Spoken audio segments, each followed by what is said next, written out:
La solitaria y gigantesca viuda sintió un nudo en la espalda al reventar. No podía creer lo que veía. Cuando la herida infectada finalmente se abrió, Martha Dawson esperaba pus y alivio. En cambio, se encontró mirando un dedo humano perfectamente conservado, uno que no le pertenecía. El anillo de bodas que lo rodeaba tenía una inscripción que le heló la sangre. Para mí, querida Marta.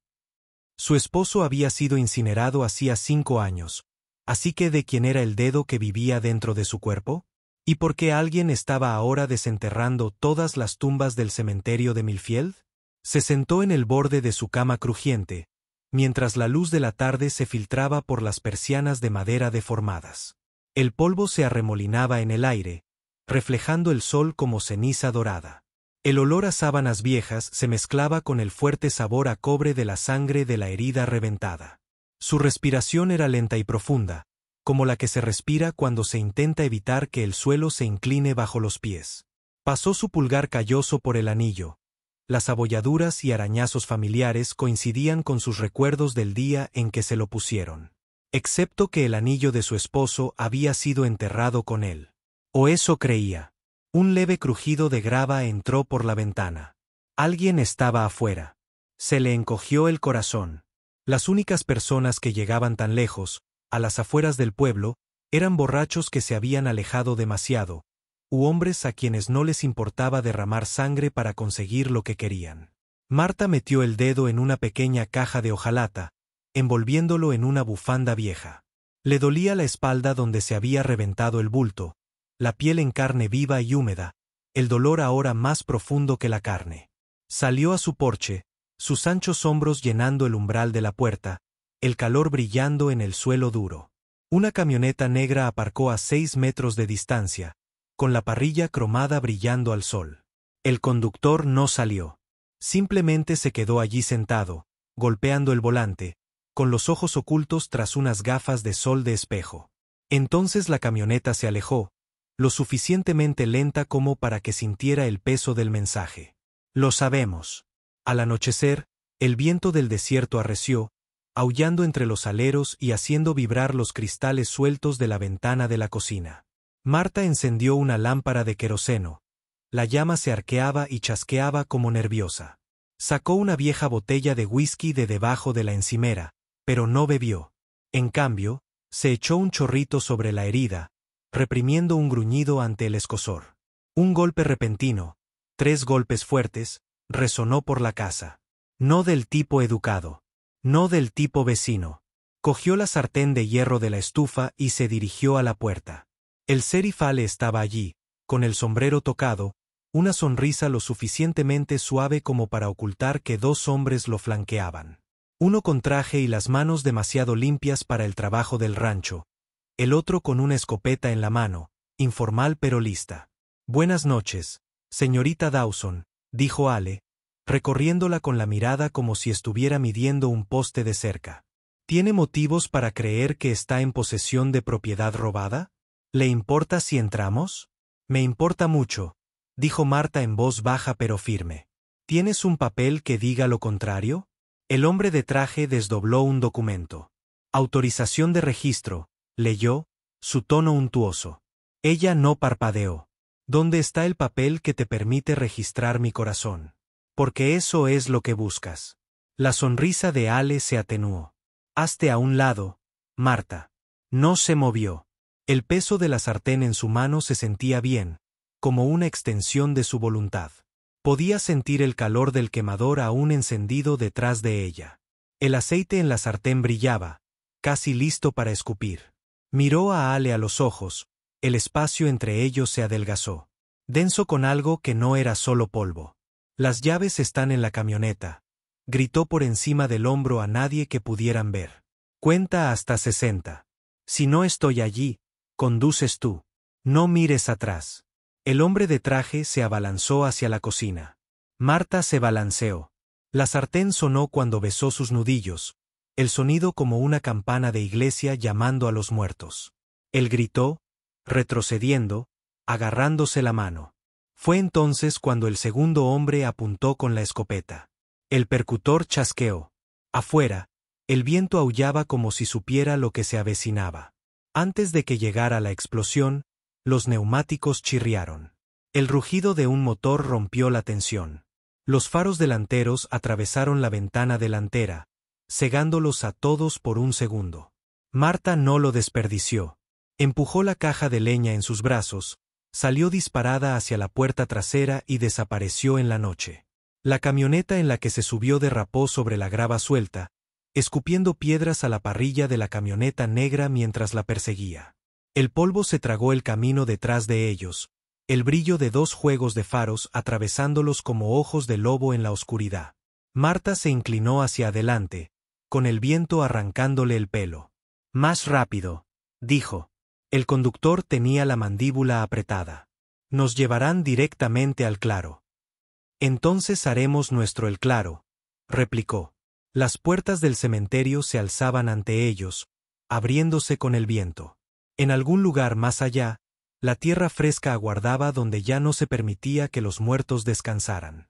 La camioneta atravesó las puertas del cementerio con un chirrido en las bisagras al soltarse. La grava salpicaba bajo las llantas, crujiendo sobre los trozos dispersos de lápidas rotas. El olor la golpeó primero, tierra cruda y húmeda mezclada con el tenue olor metálico de las tumbas removidas. La luz de la luna derramaba plata sobre las hileras de cruces inclinadas y losas de mármol, proyectando sombras que danzaban como dolientes sin cuerpos que llorar. «Alto aquí», ordenó Marta, y el conductor se detuvo de golpe junto a la parte más antigua del cementerio. Podía sentirlo en el pecho, el pulso de algo enterrado, no solo en la tierra, sino en su propia historia. Tomó la caja de hojalata de su regazo y salió, mientras el viento le azotaba el pelo formando un velo negro. Varias tumbas estaban frescas.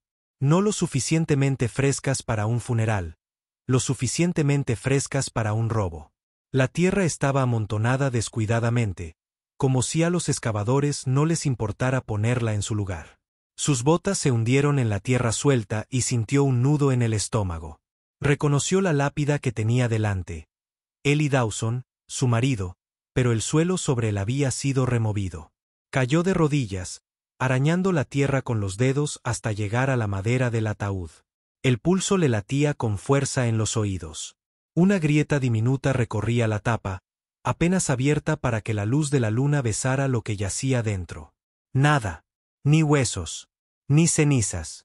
Solo una negrura vacía. Respiró. Entrecortadamente, y por primera vez en años, el miedo la agarró con tanta fuerza que no pudo ocultarlo. Se había enfrentado a borrachos, cobradores de deudas y hombres que creían que su tamaño la convertía en su presa. Pero este vacío era peor. No era solo el robo de un cuerpo. Era el robo de la verdad. El conductor se agachó a su lado. Marta, ese anillo, ese dedo. No era suyo, susurró, aunque se le quebró la voz. Y si no era suyo, ¿de quién era? Un sonido la interrumpió, un tintineo metálico, como acero contra acero. Se quedó paralizada, inclinando la cabeza hacia el otro extremo del cementerio. La luz de una linterna se mecía entre las piedras. 3 figuras se movían al unísono. Sus palas hundían la tierra, levantando terrones al aire. Podía oír su respiración incluso desde allí, rápida y decidida. Le indicó al conductor que se agachara y se acercó sigilosamente, con la caja de hojalata bajo el brazo. Al llegar a 6 metros, vio lo que estaban cavando, la tumba de una niña, marcada con una pequeña cruz blanca. El nombre grabado apenas se veía en la oscuridad. Sarah Ward, 1887 a 1893. Uno de los hombres levantó la vista de repente, como si hubiera sentido su mirada. Era alto, delgado, su piel pálida a la luz de la linterna, y sus ojos tenían esa frialdad que hacía que las balas parecieran calientes. Marta Dawson, la llamó, su voz se oyó a través del viento. «Tienes algo que nos pertenece». Ella apretó la caja con más fuerza. «Qué curioso. Estaba a punto de decirte lo mismo». El hombre dio un paso adelante, con la linterna balanceándose en la mano, proyectando su sombra sobre las tumbas. «¿Qué llevas en la espalda?» «Tampoco te pertenecía. Lo pusieron ahí por algo». Se le erizó la piel. «Ellos». Sonrió, y no era una sonrisa de paz. Tu marido era solo el principio. Antes de que pudiera responder, el grito del conductor interrumpió el momento. Detrás de ti. Se giró justo a tiempo para ver dos figuras más emergiendo de los árboles, rifles en mano. Los hombres del cementerio la rodeaban por delante. 6 en total, acorralándola entre mármol, tierra y los muertos que profanaban. El conductor se acercó a ella, con una pistola oxidada temblando en la empuñadura. «Podemos correr», murmuró. La mirada de Marta no se apartó del hombre de ojos claros. «No», dijo en voz baja, con la voz firme a pesar del estruendo en su pecho. «Encontraremos que podemos correr». La mirada de Marta no se apartó del hombre de ojos claros. «No», dijo en voz baja, con la voz firme a pesar del estruendo en su pecho. «Encontraremos que podemos escapar. Averigua esta noche porque la tumba de mi difunto esposo está vacía, y de quién es el dedo que llevo bajo la piel». El hombre de ojos claros asintió lentamente, como impresionado, y luego hizo una señal a sus hombres. 2 se adelantaron con palas, clavándolas con fuerza en la tierra a sus pies. El sonido del acero mordiendo la tierra resonó por el cementerio como un redoble de tambor antes de la guerra. Y fue entonces cuando la tierra bajo sus pies se movió, no por la excavación, sino por algo que empujaba desde abajo. El suelo se agitó como si algo vivo estuviera atrapado, haciendo rodar pequeñas piedras y derrumbar la tierra en cascadas secas. Los hombres con palas se tambalearon hacia atrás, hundiendo las botas al sentir que la tierra volvía a latir. Una vez, 2 veces, como un latido demasiado fuerte para que la tierra lo contuviera. A Marta se le encogió el pecho, cada instinto le gritaba que se alejara, pero sus pies se mantuvieron firmes. Ya había enterrado suficiente en su vida: dolor, verdad, su propia rabia, y esta vez no huía. Un chasquido agudo hendió el aire cuando el hombre de ojos claros disparó su pistola al suelo. La explosión le iluminó el rostro por un instante, sin mostrar miedo, solo hambre. La tierra saltó donde impactó la bala, y por un instante, los temblores cesaron. Entonces se oyó un sonido inesperado, un golpe sordo, lento y deliberado, proveniente de debajo de la tumba. 3 golpes. Pausa. 3 más. El conductor susurró: «Eso no es posible». Pero Marta ya estaba de rodillas, con las palmas de las manos apoyadas en el suelo. Las vibraciones le recorrieron los huesos. Cálidas, rítmicas, humanas. El hombre de ojos claros se agachó, en voz baja: «Ayúdanos a acabar. Y quizás pueda seguir respirando». Su mirada lo atravesó. «No voy a desenterrar a nadie hasta que me digas de quién es ese dedo». Apretó la caja de hojalata con más fuerza, el metal frío contra su piel. Sus ojos se posaron en la caja, luego en ella. El dedo pertenecía a un hombre llamado Thomas Ward. Él es la razón por la que tu marido se ha ido. Y es él quien está golpeando desde abajo. Antes de que pudiera procesarlo, los hombres se abalanzaron sobre ella, sus palas clavando sus dientes en la tierra con golpes frenéticos e irregulares. Marta retrocedió, respirando con dificultad en el aire frío, hasta que la mano del conductor la sujetó del brazo. «Deberíamos irnos. Ahora. Esto no está bien». Pero no pudo apartar la mirada cuando las palas finalmente tocaron la madera. El ataúd que había debajo era más pequeño que el de un hombre, más parecido al de un niño. El hombre de ojos claros gritó una orden, y 2 de sus hombres abrieron la tapa. Una ráfaga de aire viciado y húmedo salió disparada, impregnada de olor a podredumbre. Dentro no había un cuerpo, sino un bulto envuelto en un hule, resbaladizo por el barro. El hombre de ojos claros metió la mano y lo sacó.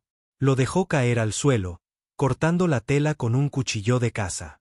Salieron huesos, no de un niño, sino de un hombre, bajo, dentado como si lo hubieran aserrado.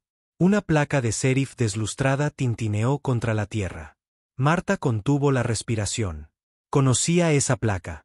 Había estado colgada en la oficina del sheriff de Millfield hasta el día en que Eli fue acusado de matar al hombre que la llevaba. El mismo día que se quitó la vida, en una celda que nunca le habían permitido ver. Apretó los puños. ¿Me estás diciendo esto? Este pupilo era un agente de la ley. El hombre de ojos claros sonrió levemente. Era. Y también fue el hombre por el que murió tu esposo. Se acercó, bajando la voz. Te clavamos ese dedo en la espalda porque eres la única lo suficientemente fuerte como para cargar con el resto. Antes de que pudiera responder, los faros recorrieron el cementerio. Otro camión. Puertas cerradas. Voces que ladraban órdenes. El hombre de ojos claros maldijo, cerrando el bulto de golpe. Sheriff Ale, siseó el conductor. Las figuras cruzaron las puertas. Los ayudantes de Ale, rifles listos. El equipo del hombre de ojos claros se dispersó, algunos saltando sobre las lápidas, otros desapareciendo entre los árboles. El hombre de ojos claros retrocedió lentamente, sin apartar la mirada de Marta. «Terminarás esto», dijo, y luego desapareció en la oscuridad. Ale se acercó, sus botas crujiendo. «En la tierra suelta». «Marta», dijo, mirando la tumba removida, la placa medio enterrada en el barro. «Estás en un gran lío». Su voz era tranquila, pero sus manos aún temblaban. «Entonces será mejor que haga espacio en su cárcel para mucho más, Sheriff, porque los muertos de este pueblo no han terminado de hablar». A lo lejos, la campana de una iglesia sonó una vez, aunque había permanecido en silencio durante años. El único repique de la campana permaneció en el aire como una advertencia. El sonido se retorció en el viento hasta que sintió como si viniera de dentro de su propio cráneo. La mirada del sheriff Ale no vaciló, su corpulenta figura bloqueando el paso hacia la camioneta. Tras él, los agentes se desplegaron, sus linternas barriendo la tierra removida, el ataúd astillado, el destello de la placa del sheriff en el barro. Marta sintió el peso de la caja de hojalata bajo el brazo, más pesada ahora, como si el dedo en su interior supiera que estaba a punto de ser expuesto al hombre que más tenía que perder. Su voz era firme pero baja. «Sabías que esto estaba aquí. Siempre lo has sabido». Ale tensó la mandíbula. «Lo que sé es que has estado despertando fantasmas que deberían haber». Su mano se cernía cerca de la culata de su revólver. «Dame la caja». Miró la placa, aún en la tierra. El barro se le pegaba como la sangre a la piel. Esa placa no era solo una prueba.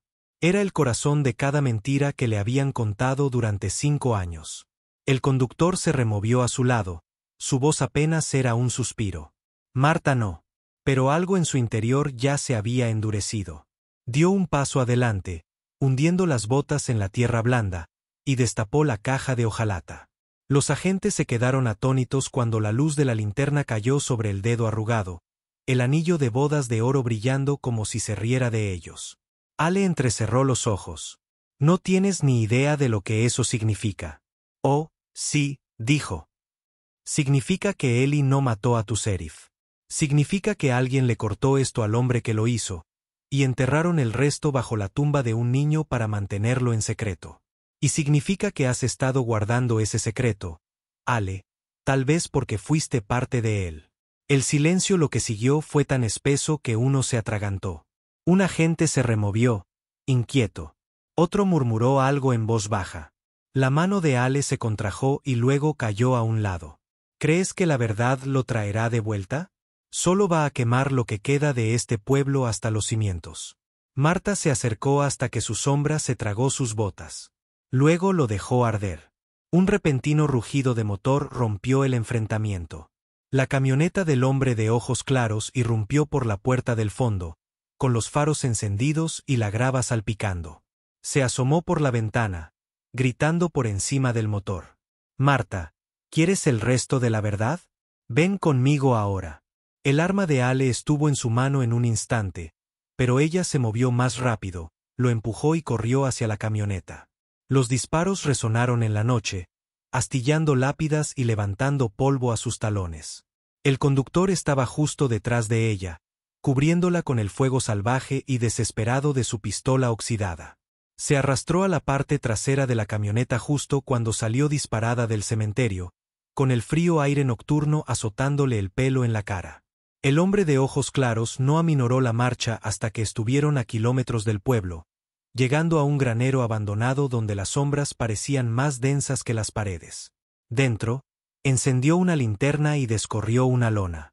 Debajo había una caja llena de huesos, cada uno marcado con fecha y nombre, hombres y mujeres desaparecidos en los últimos 20 años. En el fondo, envuelta en lino teñido, había una calavera con una mandíbula familiar. Se quedó sin aliento. Eli. La voz del hombre de ojos claros era ahora tranquila. No lo incineraron, Marta. Lo conservaron. Pedazos de él. Y cargabas con la prueba a cuestas. La verdad era un peso y un fuego a la vez. Casi le fallaron las rodillas, pero se tranquilizó.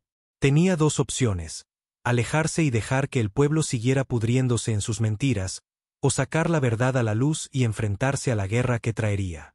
Miró el dedo, el anillo que una vez significó la eternidad, y lo apretó con el puño. Esta vez enterramos bien a los muertos, dijo con voz pétrea. Y daremos la respuesta viviente a cada uno de ellos. El hombre de ojos claros asintió una vez. La luz de la linterna iluminó el borde de una sonrisa sombría. Afuera, el viento se levantó con olor a lluvia, una tormenta se avecinaba. Por primera vez en años, Marta no se sintió sola. Se sentía lista. Si esta historia te atrapó hasta el último aliento, asegúrate de suscribirte y activar la campana de notificaciones. Porque la próxima verdad que descubramos puede ser aún más oscura. Y no querrás perdértela.